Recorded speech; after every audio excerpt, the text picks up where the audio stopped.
আপনারা শুনছেন বাংলা স্টোরিওয়ালা। এখানে গল্প বলা নয় বা গল্প শোনা নয়, এখানে গল্প অনুভব করানো হয়।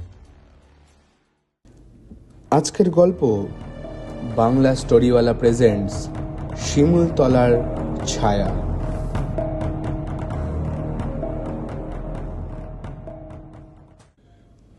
গ্রামের দক্ষিণ প্রান্তে একটা পুরনো শিমুল গাছ রয়েছে। সন্ধ্যার পর কেউ ওদিকে খুব একটা যায় না। বলে গাছটার ছায়া নাকি ঠিক মানুষের মতো হাঁটে। হরেন মাঝি এসব কথায় আবার বিশ্বাস করতো না। এক রাতে নৌকা বেঁধে ফিরতে ফিরতে তাকে ওই পথ দিয়েই আসতে হলো। জ্যোৎস্না আলো, চারপাশ নিস্তব্ধ, ঝিঝি পোকার ডাক। হঠাৎ সে দেখল শিমুলতলার নিচে একটা ছায়া দাঁড়িয়ে আছে, কিন্তু গাছের ছায়া মাটিতে পড়েনি। হরেন ডাকলো, কে রে ওখানে? ছায়াটা নড়ল, ধীরে ধীরে তার দিকে এগিয়ে এলো। মুখ নেই, চোখ নেই, তবু তাকিয়ে আছে। হ্যাঁ, এমন একটা অনুভূতি হলো হরেনের।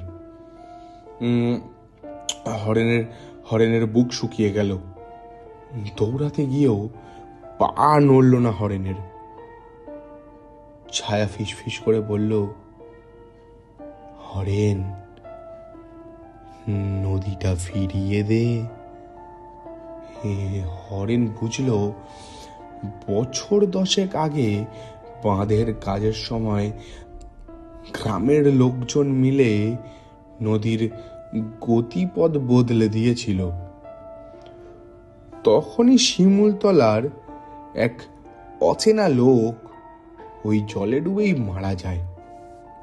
পরদিন সকালে হরেন গ্রামবাসীকে সব বলল। অনেক কষ্টে নদীর পুরনো খাত আবার খোলা হলো, কিন্তু সেই রাতের পর দিয়ে শিমুলতলার ছায়া আর দেখা যায়নি।